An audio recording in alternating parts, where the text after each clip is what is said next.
The old gods were known as the protectors of our people. When we went into space, they were myths and legends, not truly believed in by the people anymore. But there were signs the old gods were real. We saw death amongst the planets when we discovered FTL. Long gone civilizations pounded into the dirt and made into craters. Then we found one of our own, a Gorgon, on another world, dressed in strange battle armor that was impervious to our best weapons, but with a massive plasma blast hole in his chest. Panic started. How had a man, from 500 years ago, died in another world in impossibly advanced gear?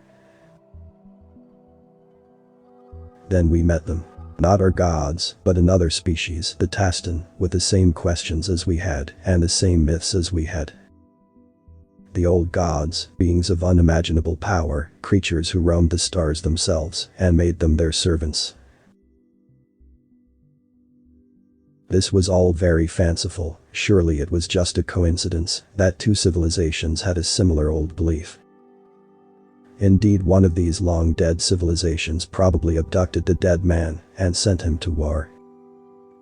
But that all changed when we found the artifact. Our dreams and myths come real, a Dyson sphere, unlimited energy, only that the star was long gone. We examined it, but found we knew little. 237 unknown materials, and no more than 53 unknown elements, which our most powerful weapons couldn't even penetrate, to find out what was under them. Surely this meant the old gods were real, an advanced civilization long since gone.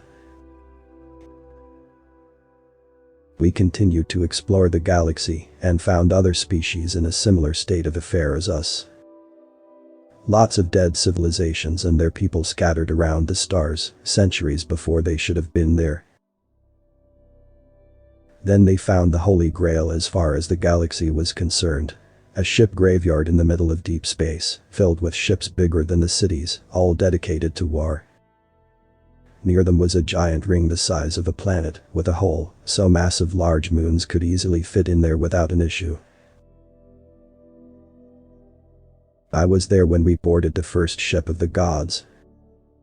The ship had a massive gash in it that could have easily fitted our own ship inside with room to spare. We had to nearly crawl our way through the ship's decks. The gods were small, I said to my exploration crew. Then we found a closed door. End of the line, except we saw a half-fallen panel with a lever inside. I pulled but found the door to be hard to open. But with time, the crew and I opened the door to a large room where there was plenty of head space. There were panels off of the ground, which looked like they used some sort of hologram to interface with the ship. Are we anywhere near turning on power? I asked into the communicator of the spacesuit. Nearly one of them said, this technology is ridiculously advanced and seems to have multiple fail-safes. And here we are. Power should come on now. The lights flickered into life after centuries of darkness. Holograms came on and a siren started to go off in an unknown language. The translators tried to translate the language, but all that came through at this point was, warning, missing section of the ship implores you reach, life-saving ship, atmosphere at, null. Turn that thing off, I shouted, bathed in red light. Somewhere someone did exactly that. The red light was still going off, but I could at least hear myself think. Sir, one of the men said, look at the seat. He was pointing to what looked like a captain's seat. I walked over and gasped. Perfectly preserved in the void was a god. A small male with blonde hair and sagging grayed skin that must have looked so full in life. Next to one of his spindly hands was a blinking blue light. Slowly I moved the god's hand onto his lap and noticed he was belted in. I pressed a blue button and a message appeared that filled the front of the room. At first, a random assortment of sounds came up. It took time for the translator to start translating the words. It was a codex. Then the mail came on the screen. My name is Captain Hathorn of the Terran Republic ship Hermes. I leave this message to the people of the Andromeda Galaxy, in the hope one day they will find it and I can answer their questions. This battle and all the other battles, all the lost worlds and battered civilizations was for you.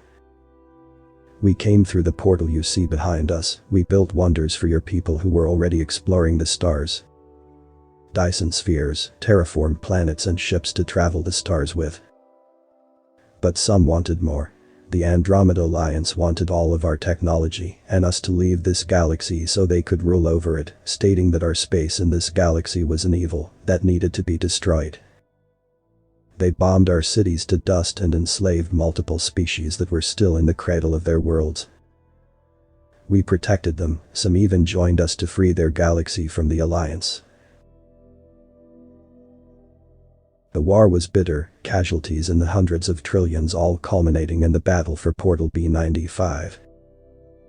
The Alliance thought that they could take Portal B-95 and enslave our galaxy, the Milky Way, to enslave all the species there too.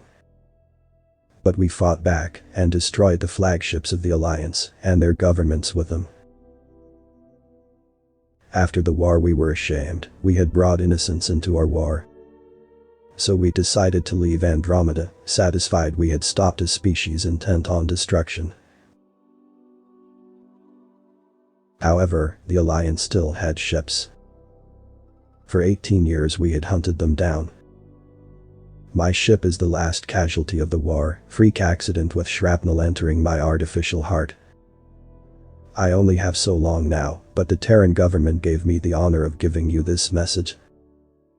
On what we call Planet Trelath, we have left database after database of our technology for you to replicate. We hope to see you one day as free as we hoped you would be. But for now, follow the coordinates and one day, come and find us. After this, numbers came up in red, and I instantly knew treasures beyond my wildest dreams were waiting to be found. We are now masters of our galaxy. We still haven't got the portal open, and we haven't discovered the metals needed to build one in our galaxy. But we want to see our gods in the flesh, our saviors, alive and breathing, and one day, we will. Author's account and link to original text is in the description.